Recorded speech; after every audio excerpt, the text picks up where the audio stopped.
दोस्तों, मेरा नाम है रोहित कुमार और आप देख रहे हैं आरपी कंस्ट्रक्शन। तो आज हम जिस जॉब वैकेंसी के ऊपर बात करने वाले हैं वो है पाइपिंग सुपरवाइजर से रिलेटेड। ठीक है, तो पाइपिंग सुपरवाइजर को हमें चाहिए एक अर्जेंट बेसिस पे। ठीक है, क्योंकि यहाँ पे 6 गैंग और मैं अकेला सुपरवाइजर हूँ जो पूरी साइड भी देखता हूँ। अभी आया हूँ स्कूल सर्चिंग करने के लिए, स्कूल भी सर्च करके देना है उनको और साइड भी देखना है। तो एक बंदा जो होगा मेरी हेल्प कर सकेगा, कम से कम वो साइड की जो भी प्रॉब्लम होगी उसका सॉर्ट आउट करेगा। बाकी मैं स्कूल ढूंढूंगा, जो भी लूप लाना होगा, जो भी लूप का प्रॉब्लम होगा या मटेरियल का प्रॉब्लम होगा वो मैं उसको अरेंज करा के दे सकता हूँ साइड पर काम करने के लिए। मतलब जो भी चीज़ उसको प्रॉब्लम हो वो भी उसको अरेंज करा के दे सकता हूँ। क्योंकि अभी जैसे कि मान लो कोई प्रॉब्लम आया तो फिर मेरे को भाग के जाना पड़ेगा साइड को, कम से कम साइड से देख सकता है ना। वो बंदा चाहिए मेरे को जिसका एक्सपीरियंस मिनिमम 5 साल का होना चाहिए और उसको ISO प्रॉपर देखने आना चाहिए। ठीक है, वो काम किया हुआ बंदा चाहिए, नहीं कि 6 महीने काम किए और बोल रहे हैं कि सुपरवाइजर है 5 साल से काम किए हुए हैं, ऐसा नहीं चलेगा भाई। आपका प्रॉपर इंटरव्यू होगा और जो हमारे कंपनी के ठेकेदार है वो आपका इंटरव्यू लेंगे, जो LNT के क्लाइंट है, जो हमारे क्लाइंट है LNT वाले वो इंजीनियर, वो आपका इंटरव्यू लेंगे, उसके बाद आपका सिलेक्शन होगा। ठीक है, तो जो भी कैंडिडेट इंटरेस्टेड है तो यहाँ पर अप्लाई कर सकते हैं अपना रिज्यूमे मेरे इंस्टाग्राम पर या इस नंबर है तो नंबर पर भेज सकते हो। ठीक है, बंदा हमें ऐसा चाहिए जो पाइपिंग डिपार्टमेंट से हो, जो पिछले 5 साल काम किया हो, कम से कम मिनिमम 3 से 4 गैंग वो ऑलरेडी हैंडल किया हो, उसको गैंग कंपोजिशन, गैंग रोटेशन कैसे करते हैं, गैंग की शिफ्टिंग कैसे करते हैं, प्लानिंग क्या है, आगे कौन से लूप में लगाना है, और कोई लूप पर काम रुक रहा है तो गैंग को बैठाना है, उसको काम कराना है। क्योंकि यहाँ पर भाई जो भी बिलिंग होगा मेजरमेंट के हिसाब से होगा। ठीक है, सप्लाई में कहने के लिए लेकिन मेजरमेंट के हिसाब से बिलिंग होता है, आपको प्रॉपर काम आपको आना चाहिए। ठीक है, और कैसे काम निकलते ये भी आना चाहिए, नहीं तो आपको अगर काम नहीं आएगा तो आपको फिर पागल बना देगा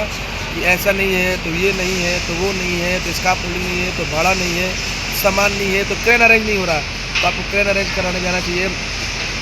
जैसे हमारे दूसरे कॉन्ट्रैक्टर है उससे बात कैसे करना वो भी आपको आना चाहिए। कोई भी चीज़ अगर किसी कॉन्ट्रैक्ट से लेना, अगर मान लो अपने पास मटेरियल नहीं है, किसी कॉन्ट्रैक्ट से कैसे लेना है वो भी आपको आना चाहिए। बाकी आपको इंजीनियर ऑलरेडी हेल्प करेंगे, मैं भी आपको हेल्प करूँगा, मैं खुद ही आपके साथ रहूँगा, 2 लोग मिलकर अच्छे से काम करेंगे और इस कॉन्ट्रैक्ट को और आगे तक बढ़ाएंगे। ठीक है, तो जो भी कैंडिडेट आना चाहते हैं तो आप मेरे को कॉल कर सकते हैं, रिज्यूमे भेज सकते हैं, मैं आपसे बात करूँगा, फिर मैं आपको बुलाऊँगा। तो मैं अभी आपको अपने एक फिटर से मिलाने वाला हूँ अनिल यादव जी से, खुद बताएंगे कि साइड पे क्या क्या प्रॉब्लम होती है। आओ भाई बता। अभी हम मतलब काम कर रहे हैं MC का। ठीक है, तो MC में क्या क्या दिक्कत आता है बताओ। अगर मान लो आप कोई लाइन MC करने जाते हो तो शुरू में क्या करते हो आप? अगर आपको माने को लूप फाइल दे दिया गया फिर आप क्या करोगे? करेंगे क्या, पहले इसका स्पूल ढूंढेंगे। स्पूल है कि नहीं है, पहले लाइन स्टडी करना, वैसे लूप मिलने के बाद पहले लाइन स्टडी करते हैं। उस लोकेशन पर जाते हैं कि जो स्पूल है आरक्षण हुआ है कि नहीं हुआ है। बहुत सारे ऐसे काम है कि स्पूल आरक्षण दिखा दिया गया है बट आरक्षण है नहीं, तो हमें MC टीम वाले जो स्पूल आरक्षण करने के बाद MC करते हैं उसका मैकेनिकल क्लियरेंस, वाल है कि नहीं, 3-4 का जो लाइन है वो है कि नहीं, सपोर्ट प्रॉपर लगा है कि नहीं, ये सब चीज़ चेक करना पड़ता है। तो आप बताइएगा, आप जैसे अभी जैसे इनको मिला एक लूप, ठीक है 6 इंच का, बट ये अपने लोकेशन पे गए तो वहाँ पे स्पूल था नहीं, तो अभी ये स्पूल ढूंढ रहे हैं, उसको आरक्षण किया जाएगा, बट उनको दिखा दिया गया कि स्पूल आरक्षण हो गया है। तो इस सुबह से आरक्षण भी जो सुबह से स्पूल सर्चिंग कर रहे हैं। और ये भी नहीं है कि 4 दिन तक स्पूल सर्चिंग करना है भाई, रोज़ करो, शाम को अपडेट करना पड़ता है भाई कि इतना काम हुआ, इतना हमें नहीं मिला।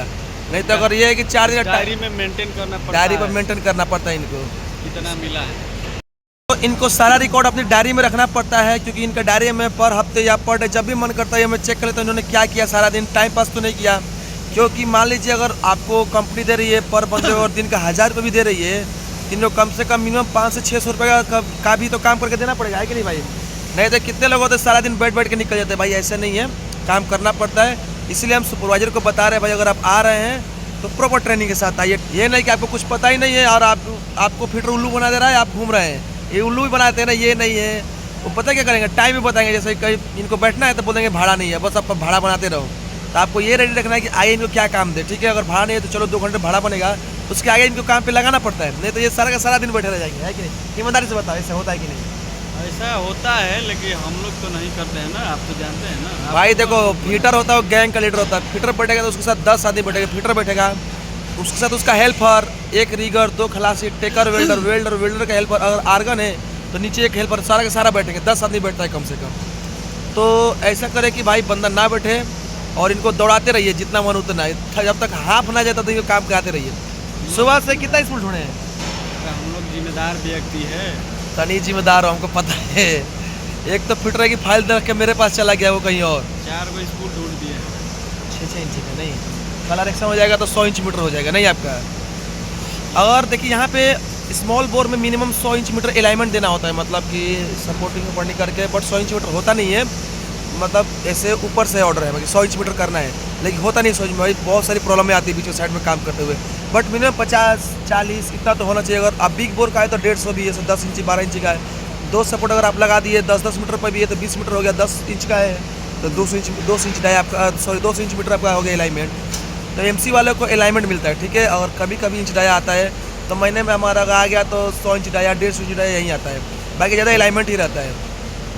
तो फिटर भाई साहब और भी कुछ मामला बताना चाहेंगे अपने सुपरवाइजर को कि आपको प्रॉपर काम करके आना चाहिए कि नहीं, आईएसओ तो पूरा आना चाहिए भाई। और एक और चीज़, सपोर्ट डिटेल आपको देखना चाहिए, कौन सा सपोर्ट है, ठीक है, क्या बोल रहा है। मतलब जो फिटर को ना समझ में आए वो सुपरवाइजर से ही ना पूछेगा, सुपरवाइजर का जो पता होना चाहिए ना, जो सुपरवाइजर को नहीं समझ में आए वो इंजीनियर से पूछेगा, है कि नहीं। तो यहाँ पे मतलब सब हेल्प करने वाले हैं आपके, ऐसा कोई नहीं है कि भाई आपको कोई हेल्प नहीं करे, सब आपके हेल्प करेंगे, बस आप काम करके उनको प्रोग्रेस दिखाओ। बहुत अच्छी कंपनी आपको बहुत सपोर्ट भी करेगी और आप आगे भी जा सकते हैं, है कि नहीं। तो आज के लिए इतना ही का, धन्यवाद।